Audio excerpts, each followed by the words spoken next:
Hello বন্ধুরা, আপনি কি চান আপনার পছন্দ মতো যে কোনো ছবি গুগল ক্রোম থেকে ডাউনলোড করে সেই ছবিটি আপনার মোবাইল ফোনের ওয়ালপেপার হিসেবে সেট করতে?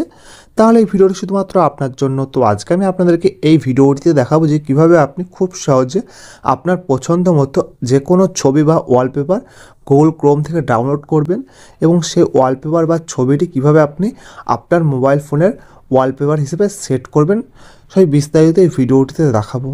তাই ভিডিওটি বিনা স্কিপ করে পুরো দেখবেন এবং চ্যানেলে নতুন থাকলে চ্যানেলটি অবশ্যই সাবস্ক্রাইব করে পাশে থাকা বেল আইকনটি বাজিয়ে দেবেন এবং ভিডিও ভালো লাগলে অবশ্যই লাইক করবেন।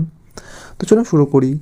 তো সর্বপ্রথম আমি দেখাবো যে কীভাবে আপনি গুগল ক্রোম থেকে ওয়ালপেপার বা ছবি ডাউনলোড করবেন। তো ডাউনলোড করার জন্য সর্বপ্রথম গুগল ক্রোমটি ওপেন করবেন। ওপেন করার পর আপনার সামনে এইরকম একটা ইন্টারফেস শো করবে। শো করার পর এখানে সার্চ করতে হবে যে আপনি কোন ওয়ালপেপার ডাউনলোড করতে চান। তো আমি এক্সাম্পল দিয়ে দেখাচ্ছি যে নেচারের ওয়ালপেপার বা ছবি ডাউনলোড করব আমি। তো নেচার ওয়ালপেপার বলে সার্চ করলাম, তো ইমেজের উপর ক্লিক করলাম।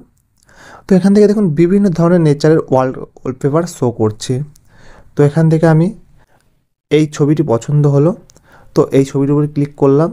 তো এই ছবিটি আমি ডাউনলোড করতে চাই। তো আপনার যে ছবিটি পছন্দ হবে সেই ছবিটির উপর ক্লিক করবেন। ক্লিক করার পরে সেই ছবিটির উপর ট্যাপ করে ধরে রাখবেন। যখনই সেই ছবিটির উপর আঙুল দিয়ে চাপ দিয়ে ধরে রাখবেন তো আপনার সামনে এরকম একটা ইন্টারফেস শো করবে। শো করার পর এখানে 3 নম্বরে বা 4 নম্বরে একটা অপশন শো করবে ডাউনলোড ইমেজ বলে। তো ডাউনলোড ইমেজের উপর ক্লিক করবেন, দিয়ে এখানে ডাউনলোড এগেন উপর ক্লিক করবেন। তো এই ছবিটি সর্বপ্রথম ডাউনলোড করে নেবেন। তো আপনার পছন্দের ছবি যখনই বা ডাউনলোড হয়ে যাবে তখন এখান থেকে বেরিয়ে আসবেন। বেরিয়ে আসার পরে এবার আপনি ওয়ালপেপার হিসেবে সেট করবেন কীভাবে এই ছবিটি। তো আপনি গ্যালারিটি ওপেন করবেন আপনার মোবাইল ফোনের। তো গ্যালারিটি ওপেন করার পর সেই ছবিটি দেখুন আপনার গ্যালারিতে চলে আসবে।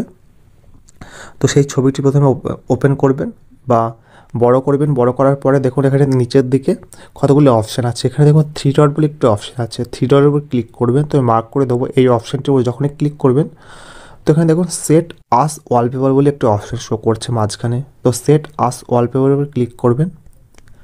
তো যখনই সেট আস ওয়ালপেপারে ক্লিক করবেন তো এখানে দেখুন অ্যাপ্লাই অপশান শো করছে।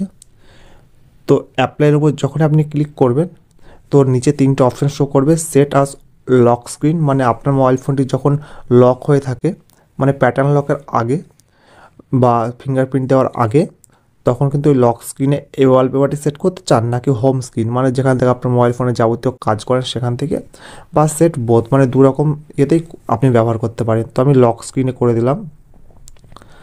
তো দেখুন দাঁড়ান, লক স্ক্রিনে করছি না আমি এটা এখান থেকে হোম স্ক্রিনে করে দিলাম। হোম স্ক্রিনে যখন আমি করে দেবো তো এই ছবিটি আমার ওয়ালপেপার হিসেবে সেট হয়ে যাবে। দেখুন একটু লোডিং নিচ্ছে।